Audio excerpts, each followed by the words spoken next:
તમારે આમાં ચોખાનો ઉપયોગ કરવાનો છે, એ અંદર એડ કરીશ. હેલો એવરીવન, આજે આપણે પાણીની બોટલ 5 મિનિટમાં કેવી રીતે સાફ કરવી એ વિડીયો લઈને આવી છું. તો ચલો શરૂ કરીએ. આ મારી પાણીની બોટલ છે.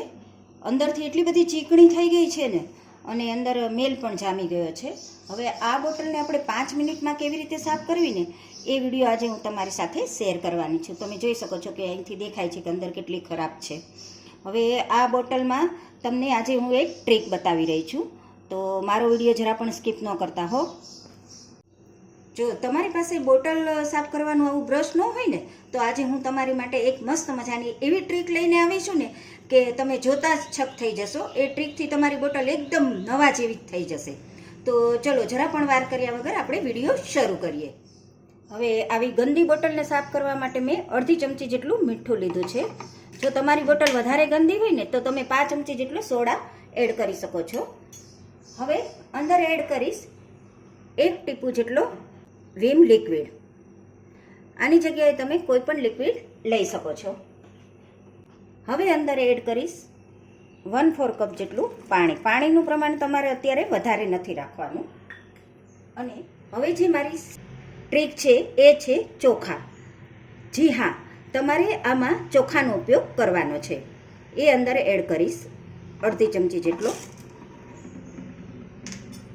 અને ઢાંકણું બંધ કરી એને સારી રીતે હલાવી લઈશું.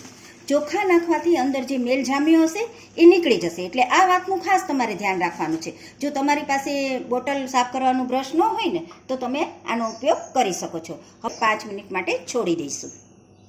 હવે 5 મિનિટ થઈ ગઈ છે. હવે તમારે શું કરવાનું છે, ફરીથી એને આમ હલાવવાનું છે, જેથી કરીને સાઈડમાં જે મેલ હોય ને એ બધો જ નીકળી જાય. જો તમને મારી આ ટ્રીક પસંદ આવી હોય ને તો જરૂરથી મારા વિડીયોને એક લાઇક આપજો, અને મારી ચેનલમાં નવા હોય ને તો સબસ્ક્રાઈબ કરવાનું તો જરા પણ ન ભૂલશો માય ડિયર ફ્રેન્ડ. હવે આપણે બોટલને સારી રીતે ઘસી લઈશું. હવે મેં 1 ચમચી જેટલો લિક્વિડ લીધો છે, હવે એમાં 3 થી 4 ચમચી પાણી એડ કર્યું છે. હવે આમાં આપણે આ સ્ક્રોચ બ્રાઇટ લેવાનું છે, અને પછી આપણે બોટલને સારી રીતે ઘસી લઈશું. હવે આવી રીતે તમારે બોટલને ઘસી લેવાની છે, જરા પણ વાર નહીં લાગે. જો તમે મીઠાનો ઉપયોગ કરશો ને તમારી બોટલ એકદમ નવા જેવી થઈ જશે. અને હા, તમે છોકરાઓને વોટર બેગ આપતા હોય ને તો એને પણ આવી રીતે મીઠું નાખીને ઘસી શકો છો, જેથી કરી અંદરથી વાસ પણ નહીં આવે અને બોટલ તમારી એકદમ નવી ચકચકાટ થઈ જશે. જુઓ કેટલી શાઇનિંગ આવી ગઈ ને. જરૂરથી મારી આ ટ્રીકને ફોલો કરજો હો ને માય ડિયર ફ્રેન્ડ. હવે આપણે બોટલને સારી રીતે ધોઈ લઈશું. આવી રીતે તમારે બોટલને ધોઈ લેવાની છે. બોટલ સરસ રીતે ધોવાઈ ગઈ છે. મારી આ ટ્રીક તમને પસંદ આવી હશે. મારી બંને બોટલ ધોવાઈ ગઈ છે. તમે જોઈ શકો છો કે કેટલી ગંદી હતી, અંદરથી થઈ ગઈ ને એકદમ સાફ. જુઓ કેટલી મસ્ત નવા જેવી થઈ ગઈ ને. તો હવે હું તમને મળીશ મસ્ત મજાના નવા વિડીયોની સાથે. Bye bye.